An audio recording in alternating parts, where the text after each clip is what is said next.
Ich glaube, die Existenz von einem Strafgerichtshof, der zuständig ist für mehr als 100 Länder, ist schon ein Zeichen, dass man ist nicht unbeschränkt mächtig.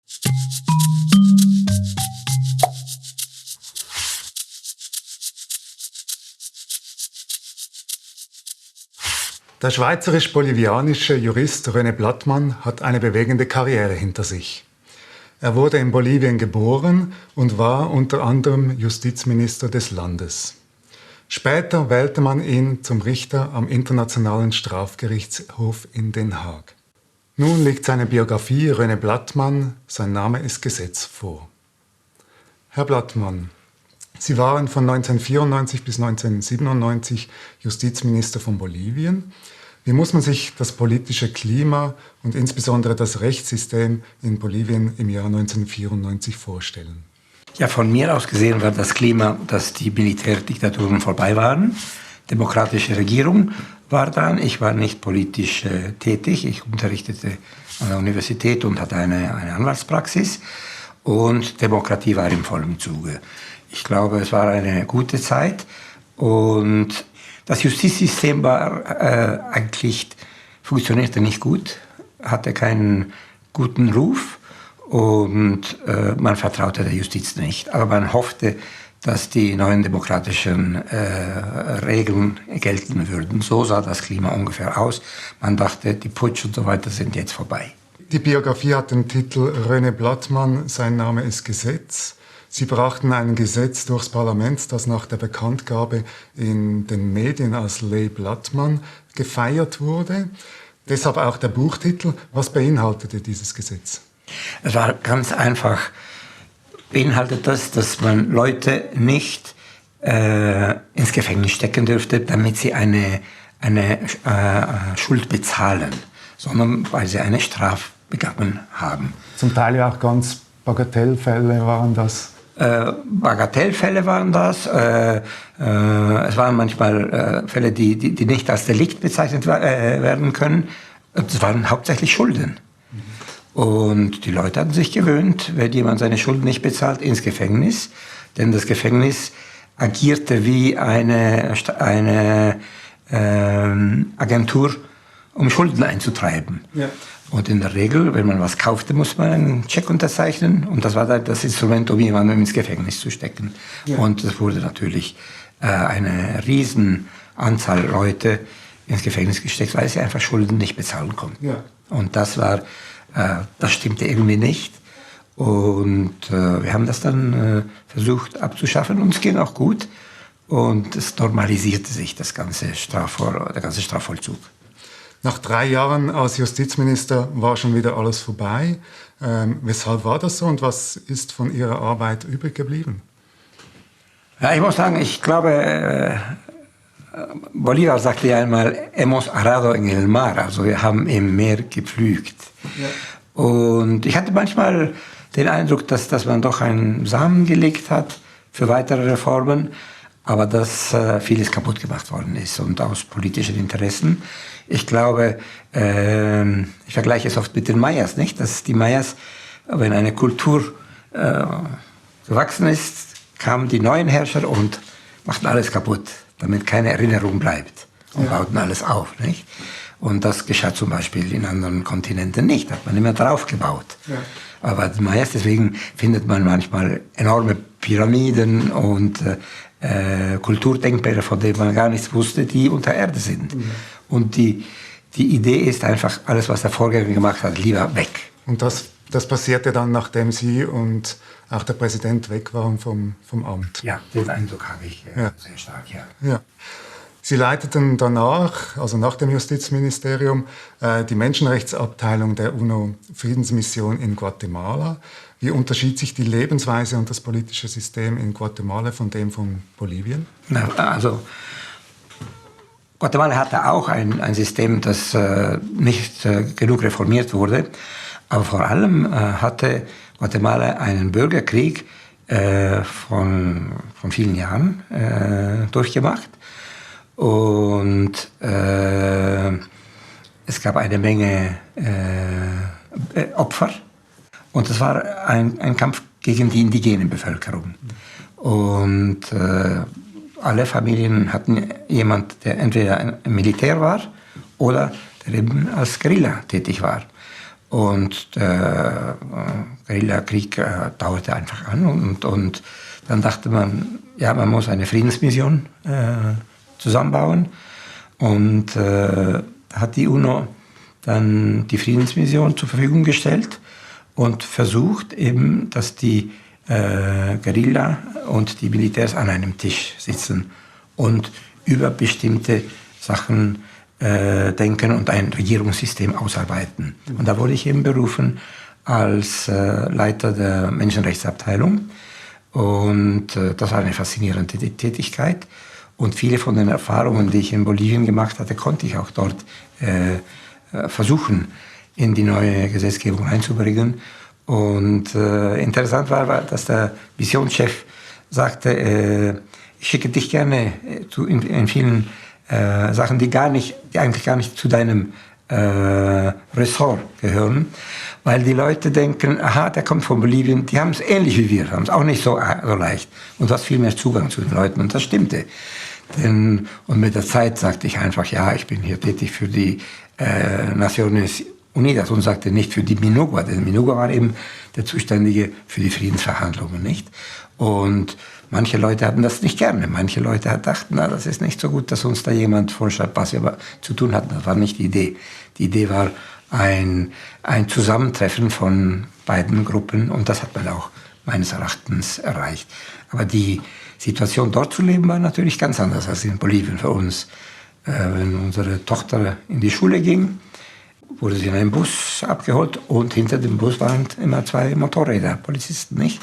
Für die Familie war es natürlich, wir mussten alle umdenken und unser ganzes Lebenssystem war dann ganz anders. Ein weiter großer Schritt machten Sie in Ihrer Karriere 2002. Da wurden Sie zum Richter am Internationalen Strafgerichtshof in Den Haag gewählt, dem international höchsten Gericht für Menschenrechte.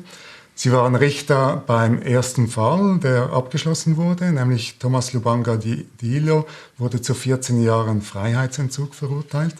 Der ehemalige Rebellenführer machte sich des Kriegsverbrechens, der Rekrutierung und des Einsatzes von Kindersoldaten im Zweiten Kongokrieg strafbar. Welche Bedingungen müssen gegeben sein, dass ein Haftbefehl vom Internationalen Strafgerichtshof ausgesprochen wird? Es gibt ja 3 Instanzen, also Pre-Trial, Trial und Appeal. Und Pre-Trial untersucht einen Fall, der vom Prosecutor vorgelegt wird und stellt fest, ob wirklich eine Verletzung des Rom-Statuts da ist, ob die Tat rechtfertigt, dass ein Verfahren geöffnet wird. Und nachdem sie das alles revidiert hat, geht das an den Trial. Und wenn Trial den Fall untersucht und dann ein Verdikt gibt, kommt das zum Appeal. Und das sind also die 3 Instanzen. Und in der Regel muss ein Land entweder Mitglied sein vom römischen Statut oder es muss ein bestimmtes Organ die Klage präsentieren vor dem Gericht. Ja. Der Haftbefehl für Lubanga wurde 2006 ausgesprochen, das Urteil erst 6 Jahre später, 2012. Für einen Laien wie mich, weshalb dauert das so lange? Ja, das ist eine gute Frage. Es dauert so lange, weil die Verteidigung auch sehr aktiv sein muss. Und um jemanden zu verurteilen, der von einem anderen Land kommt, von einem anderen Kulturkreis und von Richtern, die von verschiedenen Kulturkreisen kommen und zum ersten Mal ein Gesetz anwenden. Manchmal ist es so, dass man sagt, was haben sich eigentlich die Verfasser dieses Gesetzes gedacht, als das kam, als man eine Norm akzeptiert hat. Es ist also viel komplizierter als nur in einem Land, mit einer Sprache, mit einer Auffassung ein Urteil fällt. Und das ist auch richtig so, denn in der Regel kann ja gut sein, dass Staatsoberhäupter zum Beispiel vor das Gericht kommen. Und dem müssen natürlich, wie anderen Menschen, auch alle Rechte für eine angemessene Verteidigung gegeben haben. Und die sind im Statut gewährleistet. Der Strafgerichtshof hat im März letzten Jahres einen Haftbefehl gegen Putin erlassen, wegen Verschleppung von ukrainischen Kindern. Südafrika hat im Februar eine Klage gegen Israel vor den Internationalen Gerichtshof gezogen. Wie bedeutend und einflussreich ist überhaupt der Strafgerichtshof in Den Haag, respektiv auch was kann er überhaupt tun, damit Verbrechen verhindert werden? Kann er das überhaupt? Ich glaube, die Existenz von einem Strafgerichtshof, der zuständig ist für mehr als 100 Länder, ist schon ein Zeichen, dass man ist nicht unbeschränkt mächtig. Ein Staatsoberhaupt hat früher gedacht, aha, also ich kann höchstens mein Land beurteilen, aber nicht Fremdrichter.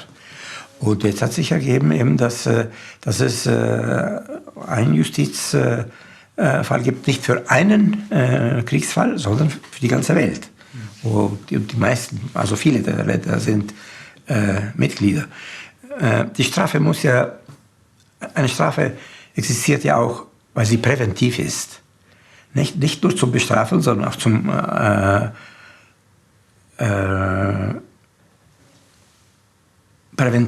Prävention ausüben, dass nicht andere Täter Verbrechen ausüben. Und ich glaube, der Präventiveffekt des Gerichtes ist sehr stark. Denn man überlegt sich, man sagt, also ein großer Herrscher denkt, aha, ich komme vielleicht da dran. Und viele Leute haben sich gewundert, warum gerade Kinder?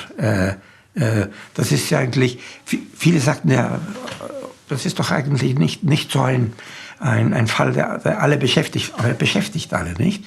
Und vor allem ist er natürlich ganz klar, wenn Kinder beteiligt sind, dann muss man nicht lange forschen, was der Vorsatz war es Fahrersicht, das sind einfach Kinder und die sind geschützt. Und das Gericht schützt den Kinder vor jedem. Und deswegen hatten wir auch den ersten Fall mit Kindern. Ich kann mich erinnern, als wir andere Länder besuchten, sagten sie, ja, warum gerade Kinder? Kinder waren in der ganzen Menschheitsgeschichte ein Problem. Als Hitler die Kindersoldaten auch berufen hat, auch im Zivilkrieg bei den Amerikanern, da gab es auch Child Soldiers. Es ist ein wiederkehrendes Element, dass man neigt, Kinder zu benutzen für Kriegsfälle. Und zwar, weil die Kinder sind mutig und schätzen die Gefahr nicht und man kann sie manipulieren.